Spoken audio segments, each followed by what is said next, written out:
गोविंद, धन्यवाद तुम्ही दिलेल्या माहितीसाठी. आणि आता पाहूयात बातमी 36 जिल्ह्यांची.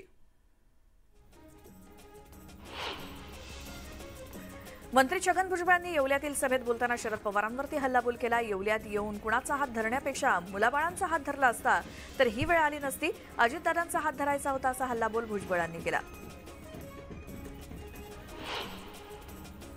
नाशिकमध्ये शासन आपल्या दारी कार्यक्रमाचं आयोजन करण्यात आलं आणि या कार्यक्रमासाठी मुख्यमंत्री एकनाथ शिंदे, उपमुख्यमंत्री देवेंद्र फडणवीस आणि उपमुख्यमंत्री अजित पवार, उदय सामंत, गिरीश महाजन तसंच दादा भुसे उपस्थित राहणार आहेत. लाभार्थ्यांना विविध योजनांच्या दाखल्यांचे वितरण केलं जाणार आहे.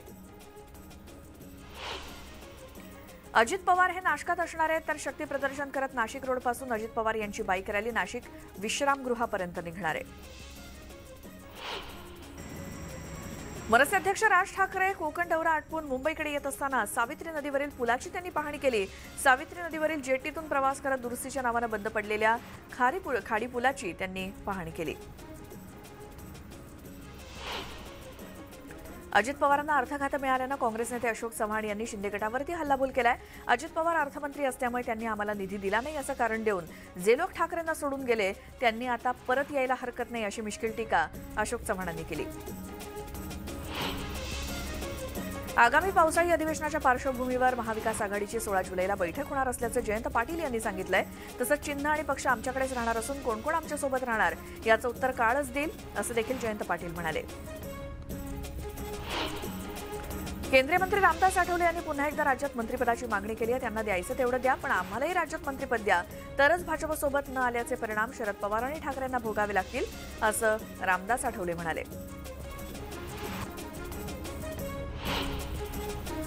भाजप आमदार गणेश नाईक यांनी नवी मुंबई महानगरपालिकेच्या आयुक्तांची भेट घेतली. यावेळी माजी नगरसेवकांनी प्रभागातील कामाबाबत दिलेल्या निवेदनावरती काय कारवाई केली याबाबत त्यांनी विचारणा केली. तसंच पालिकेच्या कारभारावरती संताप व्यक्त केला. राज्याचे उपमुख्यमंत्री अजित पवार सिल्वर ओकवरती गेले होते. अजित पवारांच्या काकू प्रतिभाताई पवार यांच्या हातावरती ब्रिचकँडी रुग्णालयात शस्त्रक्रिया करण्यात आली होती आणि प्रतिभाताई पवार यांच्या प्रकृतीची विचारपूस करण्यासाठी अजित पवार सिल्वर ओकवरती गेल्याची माहिती मिळाली आहे. 2014 मध्ये सेना भाजप युती होऊ शकली नव्हती. त्यावेळी देवेंद्र फडणवीसांनी सरकार बनवूया अशी ऑफर दिली होती. तर दुसरीकडे 2017 मध्ये मुंबईत भाजपचा महापौर बसवण्याची सगळी तयारी झाली होती, पण आमच्या नेत्यांचा जीव महापालिकेत अडकला असल्याचा गौप्यस्फोट मुख्यमंत्री एकनाथ शिंदेंनी केला. जवळपास आठवडाभराच्या चर्चेच्या गुऱ्हाळानंतर राज्याच्या नवीन मंत्र्यांचं खातेवाटप जाहीर करण्यात आलं. उपमुख्यमंत्री अजित पवार यांना अर्थ खात्याची जबाबदारी देण्यात आली आहे, तर छगन भुजबळ यांना अन्न आणि नागरी पुरवठा आणि ग्राहक संरक्षण खातं देण्यात आलंय. दिलीप वळसे पाटील हे सहकार मंत्री झाले तर धनंजय मुंडे कृषी मंत्री झालेत. खातेवाटपात भाजपच्या मंत्र्यांकडे असणारी 6 आणि शिवसेना शिंदे गटाकडे असलेली 3 खाती राष्ट्रवादी काँग्रेसच्या अजित पवार गटातील मंत्र्यांना मिळाली आहेत. आणि या खातेवाटपात आधी सहभागी असलेल्या कोणत्याही मंत्र्याला मंत्रिमंडळातून डच्चू मिळालेला नाही. मात्र काही मंत्र्यांकडचा भार कमी करण्यात आलाय.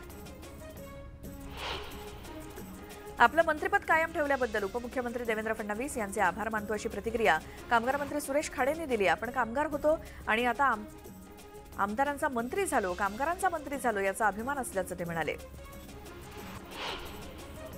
नवीन खात्याबाबत नाराजी नसल्याची प्रतिक्रिया संजय राठोड यांनी दिली. अन्न आणि औषध प्रशासन खातं काढून त्यांना मृदा आणि जलसंधारण मंत्रालय देण्यात आलंय. दरम्यान मुख्यमंत्र्यांनी सोपवलेली जबाबदारी चोखपणे पार पडणार असल्याचं ते म्हणाले. अजित पवार सर्वच आमदारांना न्याय देतील असा विश्वास क्रीडामंत्री संजय बनसोडे यांनी व्यक्त केला. कोरोना काळामध्ये सरकारकडेच निधी कमी असल्यामुळे काही आमदारांना निधी कमी मिळाला असं ते म्हणाले. अनिल पाटील यांना मदत आणि पुनर्वसन खातं मिळालंय. खातेवाटपाबाबत घोषणा होताच अमळनेरमध्ये कार्यकर्त्यांनी जोरदार जल्लोष केला. अनिल पाटलांच्या कार्यालयाबाहेर फटाक्यांची जोरदार आतषबाजी करण्यात आली. आपल्याला मदत आणि पुनर्वसन खातं मिळाले याचा आनंद असल्याची प्रतिक्रिया अनिल पाटील यांनी दिली. ते अमळनेरमध्ये बोलत होते. येत्या काळात आपल्या खात्याच्या कामात अधिक तत्परता दिसेल असंही त्यांनी सांगितलं.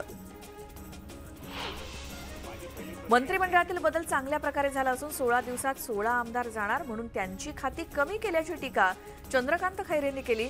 ते छत्रपती संभाजीनगरमध्ये बोलत होते. यावेळी त्यांनी सत्ताधाऱ्यांवरती निशाणा साधला.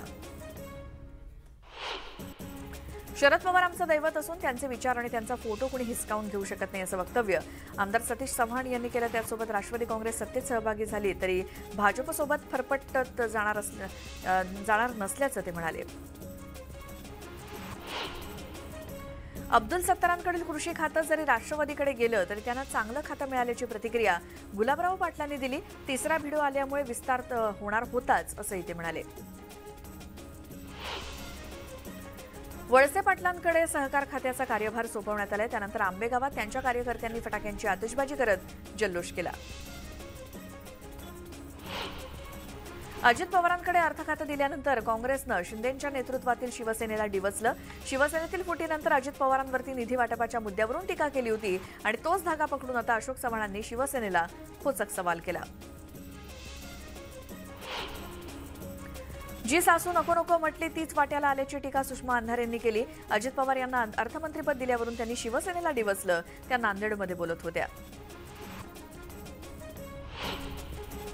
अजित पवारांना मिळालेलं अर्थमंत्रीपद म्हणजे काळानं उगवलेला सूड असल्याची टीका अंबादास दानवेंनी केली। तर मंत्रिमंडळाचा पुन्हा विस्तार होणार नसून गुडघ्याला बाशिंग बांधून बसलेल्यांनी हे लक्षात ठेवावं असा टोला त्यांनी लगावला। छत्रपती संभाजीनगरमध्ये ठाकरे गटाकडून होऊ द्या चर्चा या कार्यक्रमाचं आयोजन करण्यात आलं आणि यावेळी विरोधी पक्षनेते अंबादास दानवेंनी शासकीय योजनांवरून सत्ताधाऱ्यांवरती निशाणा साधला। सध्या सत्तेत बसण्यासाठी सर्व जुगाड सुरू असल्याची प्रतिक्रिया बाबा कालीचरण यांनी दिली। तर जे नास्तिक आहेत ते हिंदुत्ववादी लोकांसोबत सामील झाले असून जनतेला सगळं ठाऊक असल्याचं ते म्हणाले। राज्यामध्ये आजपासून पावसाचा जोर वाढणार असून पुढील 3 दिवस राज्यात ठिकठिकाणी मेघगर्जनेसह पाऊस पडेल अशी शक्यता हवामान खात्यानं वर्तवली आहे। कोकण, विदर्भ आणि मध्य महाराष्ट्राच्या काही भागामध्ये अतिवृष्टीचा इशारा देण्यात आलाय। मुंबईला पाणीपुरवठा करणाऱ्या धरण क्षेत्रात कमी पाऊस पडला असून धरणातील पाणीसाठा गेल्या वर्षीच्या तुलनेत निम्मा जमा झाला। गेल्या वर्षी याच दिवशी 65% अधिक पाणीसाठा झाला होता। मात्र यंदा 7ही धरणात मिळून सध्या केवळ 30% पाणीसाठा आहे।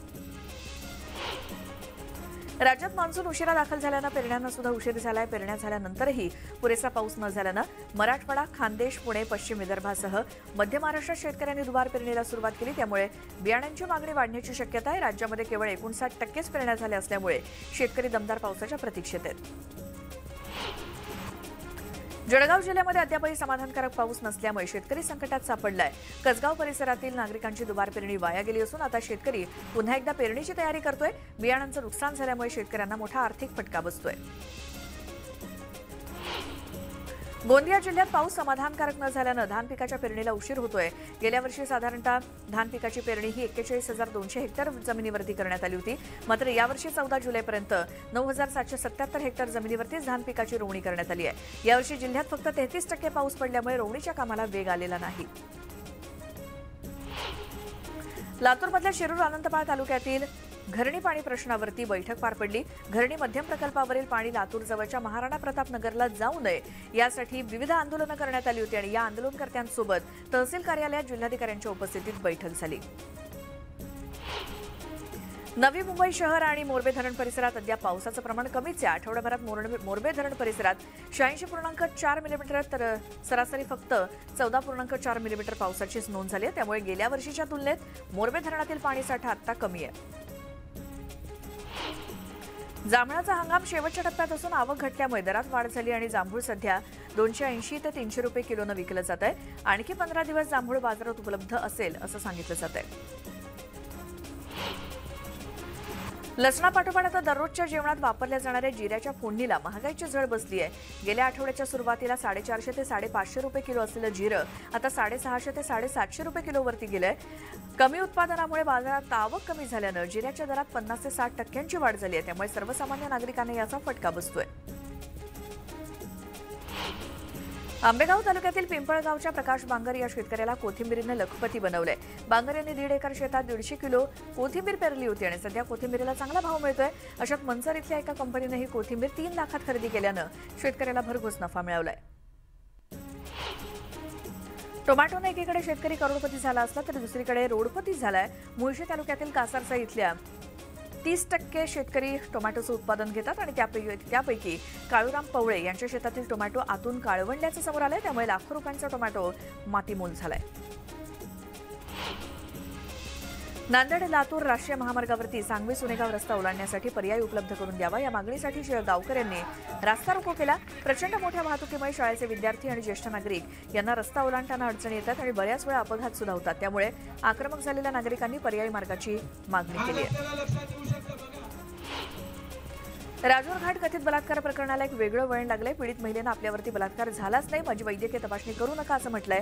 बुलडाणा शहराला लागून असलेल्या राजूर घाटात 35 वर्षीय महिलेवर 8 जणांनी सामूहिक बलात्कार केल्याचा गुन्हा बोराखेडी पोलीस ठाण्यात दाखल झाला होता आणि त्यानंतर पीडित महिलेनं हा जबाब दिला।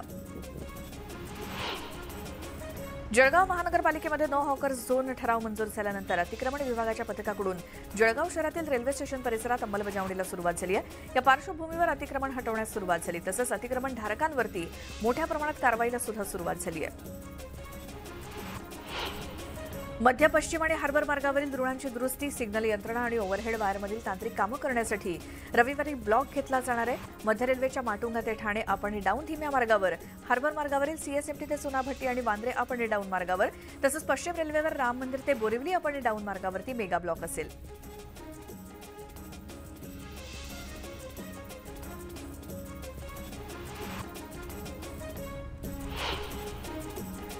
मुंबईतल्या सुमारे 7.5 लाख ग्राहकांना स्वस्त दरात वीज उपलब्ध होणार आहे। आपले वीज ग्राहक अदानी किंवा अन्य वीज कंपन्यांकडे आकर्षिले जाऊ नयेत यासाठी टाटा कंपनीकडून स्वस्त वीज दरांसाठी अपिलेट न्यायाधिकरणाकडे धाव घेतली होती। मुंबई पालिकेनं निर्बंध धुडकावून पीओपी पासून घरगुती गणेश मूर्ती घडवणाऱ्या मूर्तिकारांविरोधात न्यायालयात खटला दाखल करण्याचा निर्णय घेतलाय। नियमांची पायमल्ली करणाऱ्या मूर्तिकारांविरोधात कारवाईचा बडगा उगारण्यासाठी महानगरपालिकेच्या प्रशासकीय विभाग कार्यालयामध्ये पथकं सज्ज करण्यात येत आहेत। आणखी अशाच काही बातम्या पाहणार आहोत एका छोट्याशा ब्रेकनंतर। पाहत रहा न्यूज 18 लोकमत।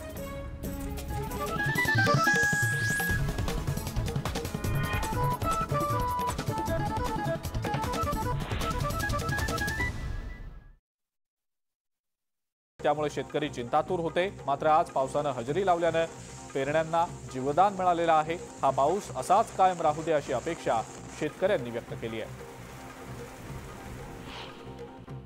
गावागावात पांदण रस्ते तयार करण्यासाठी मातोश्री ग्राम समृद्धी शेत पांदण रस्ते योजना राज्य सरकारतर्फे राबवली जाते। या योजनेत मोठ्या प्रमाणावर भ्रष्टाचार झाल्याचं समोर आलेलं असून पहिल्याच पावसात या रस्त्यांची दुरावस्था दिसतेय। या विरोधात टांगा इथल्या शेतकऱ्यांनी मोहाडीच्या खंड विकास अधिकाऱ्यांकडे तक्रार करत कंत्राटदारावर कारवाई करण्याची मागणी केली आहे। अमरावती जिल्ह्यातल्या चिखलदरा भागात जोरदार पाऊस झालाय। पावसामुळे भीमकुंड धबधबा प्रवाहित झाल्यामुळे पर्यटक इथं गर्दी करतायत। वन विभागासह स्थानिक प्रशासनानं इथं बंदोबस्त वाढवलेला असून पर्यटकांना सुरक्षिततेबाबत सूचना दिल्या जात आहेत। दिल्लीमध्ये गेल्या 4 दिवसांपासून यमुना नदी धोक्याच्या पातळीवरनं वाहतीये। पुराचं पाणी शहरात शिरल्यामुळे जनजीवन विस्कळीत झालंय। सुप्रीम कोर्ट, यमुना बाजार, लाल किल्ला, राजघाट आणि आयएसबीटी काश्मीरी गेट परिसरात 20 फुटांपर्यंत पाणी साचलंय। दिल्लीतल्या पूरस्थितीच्या पार्श्वभूमीवर वाहतूक पोलिसांनी खबरदारीचं आवाहन केलंय। आवश्यकता नसेल तर कुणीही घराबाहेर पडू नये असं आवाहन करण्यात येत आहे। त्याचबरोबर यमुना बँक मेट्रो स्टेशन प्रवाशांसाठी बंद करण्यात आलेलं आहे। राजधानी दिल्लीत पुराचं पाणी शिरलंय। अनेक रहिवासी भागामध्ये हे पाणी साचल्यानं जनजीवन विस्कळीत झालंय। पंतप्रधान नरेंद्र मोदींनी फ्रान्सहून गृहमंत्री अमित शहा यांना फोन करत त्यांच्यासोबत चर्चा केलेली असून विविध उपाययोजना करण्यासंदर्भात काही सूचना देखील केल्या। जवळपास आठवड्याभराच्या चर्चेच्या गुऱ्हाळानंतर राज्याच्या नवीन मंत्र्यांचं खातेवाटप जारी करण्यात आलेलं आहे। उपमुख्यमंत्री अजित पवार यांना अर्थ खात्याची जबाबदारी देण्यात आलेली आहे। तसंच छगन भुजबळांना अन्न आणि नागरी पुरवठा आणि ग्राहक संरक्षण खातं दिलं गेलंय। दिलीप वळसे पाटील हे सहकार मंत्री झाले तर धनंजय मुंडे आता कृषी मंत्री असतील। खातेवाटपात भाजपच्या मंत्र्यांकडे असणारी 6 आणि शिवसेना शिंदे गटाकडे असलेली 3 खाती राष्ट्रवादी काँग्रेसच्या अजित पवार गटातल्या मंत्र्यांना मिळालेली आहेत। या खातेवाटपामध्ये आधी सहभागी असलेल्या कोणत्याही मंत्र्याला मंत्रिमंडळातनं डच्चू देण्यात आलेला नाही। मात्र काही मंत्र्यांकडचा भार कमी करण्यात आलेला आहे। आपलं मंत्रिपद कायम ठेवल्याबद्दल उपमुख्यमंत्री देवेंद्र फडणवीस यांचे मी आभार मानतो अशी प्रतिक्रिया कामगार मंत्री सुरेश खाडे यांनी दिलेली आहे. आपण कामगार होतो आणि आता आमदारांचा मंत्री झालो याचा अभिमान असल्याचं त्यांनी म्हटलंय. नवीन खात्याबाबत नाराजी नसल्याची प्रतिक्रिया संजय राठोड यांनी दिलेली आहे. अन्न आणि औषध प्रशासन खातं काढून राठोड यांना मृद आणि जलसंधारण मंत्रालय दिलं गेलेलं आहे. मुख्यमंत्र्यांनी सोपवलेली जबाबदारी आपण चोखपणे पार पाडणार असल्याचं राठोड यांनी म्हटलंय. अजित पवार सगळ्याच आमदारांना न्याय देतील असा विश्वास क्रीडा मंत्री संजय बनसोडे यांनी व्यक्त केलेला आहे. कोरोना काळात सरकारकडेच निधी कमी असल्यानं काही आमदारांना निधी कमी मिळाल्याचं त्यांनी म्हटलंय.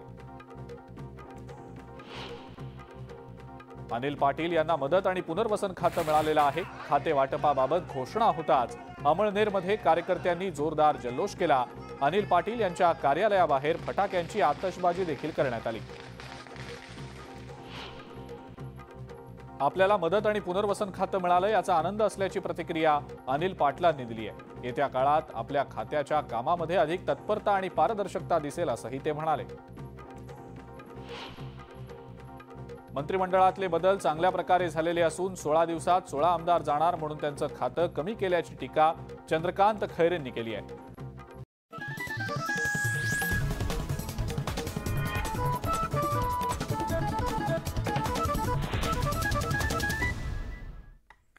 ब्रेकनंतर तुमचं स्वागत. पुन्हा पाहूयात बातमी 36 जिल्ह्यांची. पावसाळा सुरू झाल्यानं धबधब्यावरती नागरिक मोठ्या प्रमाणात गर्दी करतायत. त्यामुळे कायदा सुव्यवस्था बिघडू नये यासाठी माळशेजसह ठाण्यातील सर्वच पर्यटन स्थळांवरती धबधब्यांवर कलम 144 लागू करण्यात आलाय. 30 ऑगस्टपर्यंत कलम 144 लागू असेल. गोरेगाव पूर्व इथल्या आरे कॉलनीतील मॉडर्न बेकरी या ठिकाणी एका कारनं पेट घेतला. सुदैवाने यात कोणतीही जीवितहानी झाली नाही. दरम्यान अग्निशमन दलाच्या जवानांनी शर्थीचे प्रयत्न करत या आगीवरती नियंत्रण मिळवलं.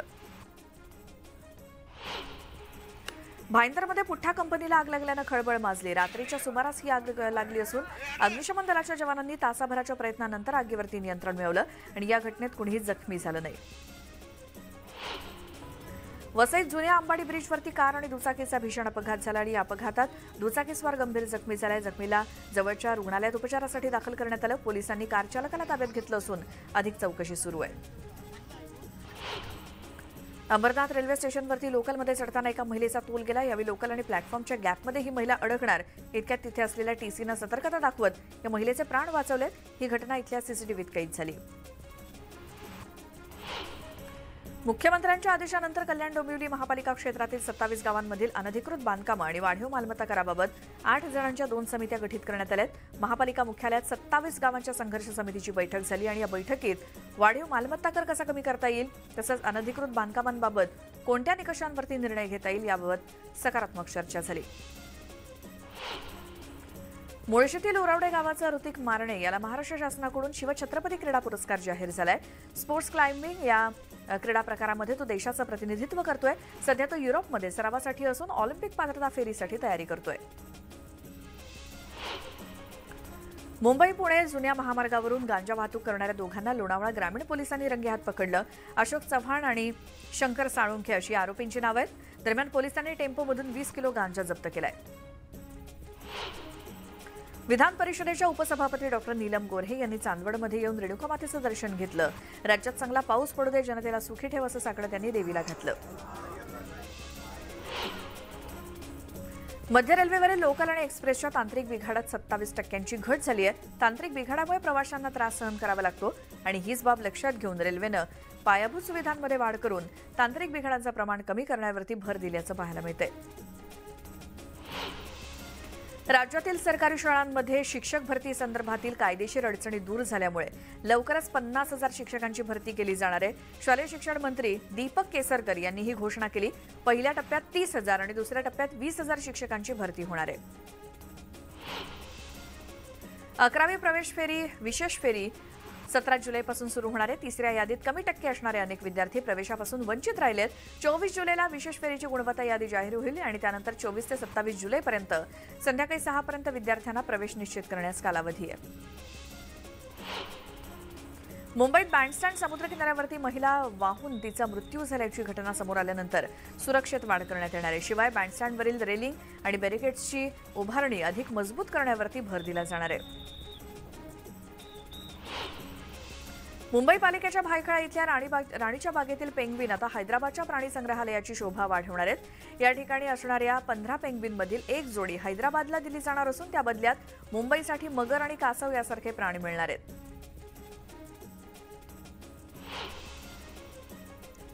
आणि यासोबतच वेळ झाली आहे या बुलेटिनमध्ये आता इथेच थांबण्याची। नमस्कार।